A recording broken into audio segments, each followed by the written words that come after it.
Greetings,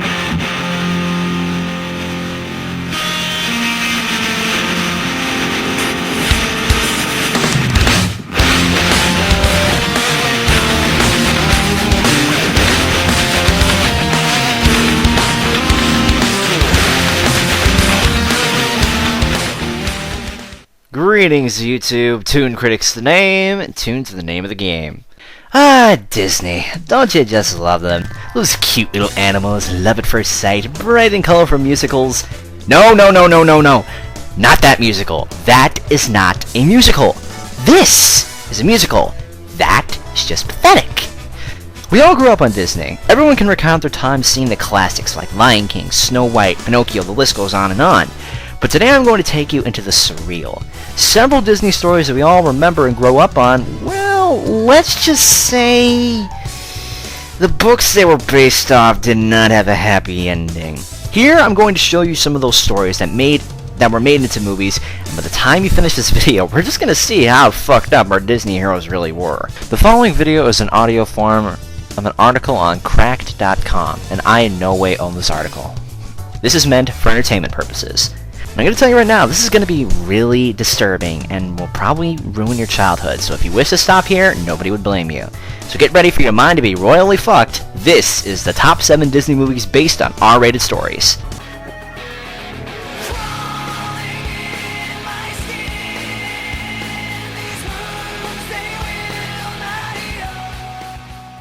Number 7, The Jungle Book. We all remember Mowgli, right? That lovable kid who got to sing and dance with Baloo. Good, keep that memory in place for a few minutes. In Rudyard Kipling's version, when Mowgli decides to return to polite society isn't so certain it wants him back.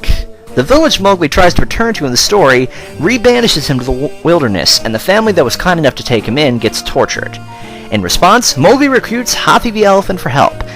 But the thing is, the book's Hathi isn't the cuddly, forgetful old major of the film. No, he is a bloodthirsty, scarred old elephant who likes nothing more than seeking revenge on humans for an old wound he received in a spike pit. The help Mowgli gets from his old friend is destroying the entire goddamned village.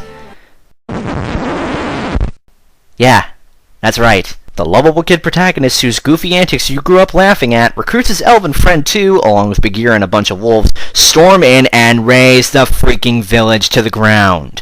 All the houses get stomped to dust, supplies are destroyed, the wolves chase away the cattle, and good old Bagheera kills the horses. Hey, at least it's better than Jungle Book 2. Mowgli, he leaves none alive. Number 6, The Little Mermaid. Oh boy, let's see, where do I begin? After having her tail split in two by the evil sea witch's potion, the mermaid goes upon land and proceeds to bleed absolutely everywhere. The prince, finding this delightfully amusing, commands her to dance for him while she grins and bears the excruciating pain. Afterward, the mermaid finds out that the prince is to marry another woman, and that if he does so, she will dissolve into sea foam. But all can be saved if she can somehow persuade the prince that she was the one who saved him from drowning. But she doesn't, and he gets married anyway. The sea witch tells the mermaid that in order for her to survive, she must kill him. Instead of descending upon his sleeping body with an X-Acto knife, she instead chooses to believe in the power of love. Unfortunately, this does the complete opposite of work, and the mermaid dissolves. And since mermaids don't have souls, at least according to Hans Christian Andersen, she has to do 300 years of good deeds in order to earn one. Only every time a child cries, she has to do an extra day for each teardrop. Then I guess Old Yeller probably gave her about a few decades or so. Number 5, Pinocchio. Okay, we all know that scene in the pool hall in Treasure Island was pretty dark, and Stromboli, well, goes without saying, but believe me, it gets a little worse. After Pinocchio is turned into a donkey, he gets bought by a musician who wants a new drumhead made out of donkey skin, and tosses Pinocchio into the sea to drown him, presumably because there were no knives or heavy rocks available at the time. Fortunately, Pinocchio is saved by a school of fish that proceed to devour his flesh, reducing him to wooden bones. And not only that, but we all know in the Disney film, Geppetto was rescued from a whale in a relatively snappy time frame. But in the original story, Geppetto is eaten by a shark, that's right, a shark, and lives there for 2 years before Pinocchio finally gets off his splintery ass and does something about it. And you don't even want to know what Pinocchio is doing in those 2 years. Number 4, The Fox and the Hound. Daniel P. Mannix, the author of the original story, probably hadn't met a child before writing The Fox and the Hound. In his version, the Hound is a bloodthirsty killer out for revenge against the fox for the accidental death of another hound on a previous hunt. Which is kinda close to the Disney version, I think.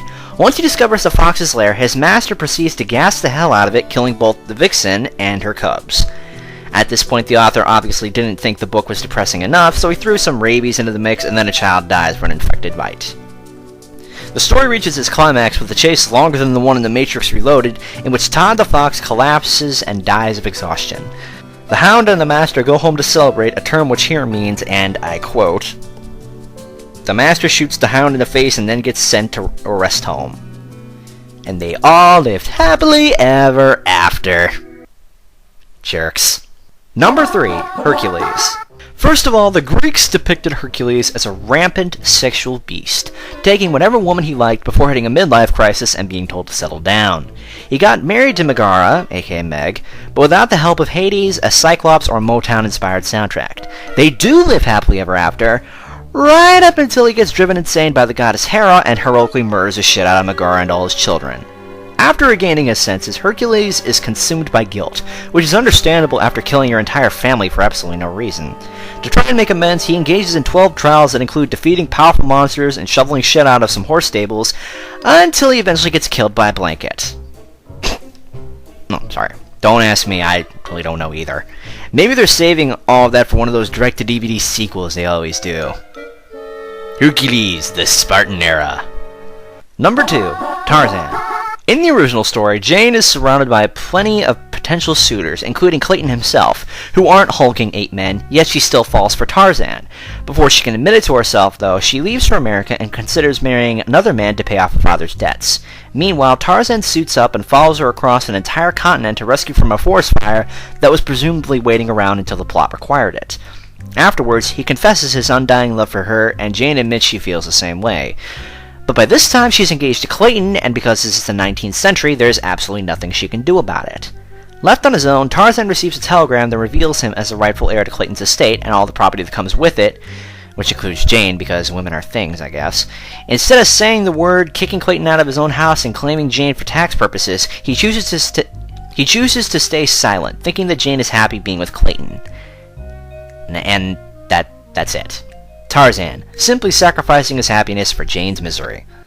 And the number 1 Disney movie based on an R-rated story is Hunchback of Notre Dame. Okay, you should have known this was coming.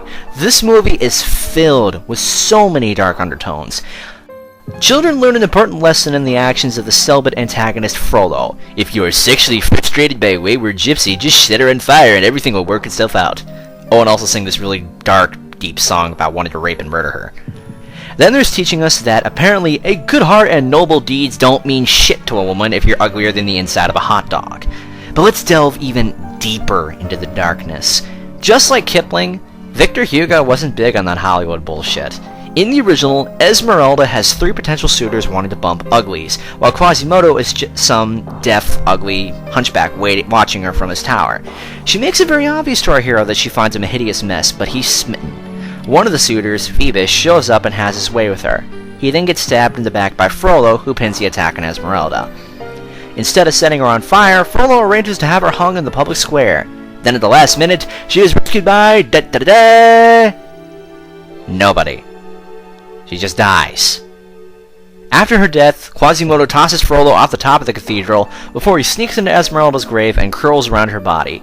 He stays there like that until he eventually dies of stardom. Whew! Thank God we got through that list. And if you made it all the way through this, you deserve a cookie. I'm the Toon Critic, and I'm keeping you totally tuned for our viewing entertainment.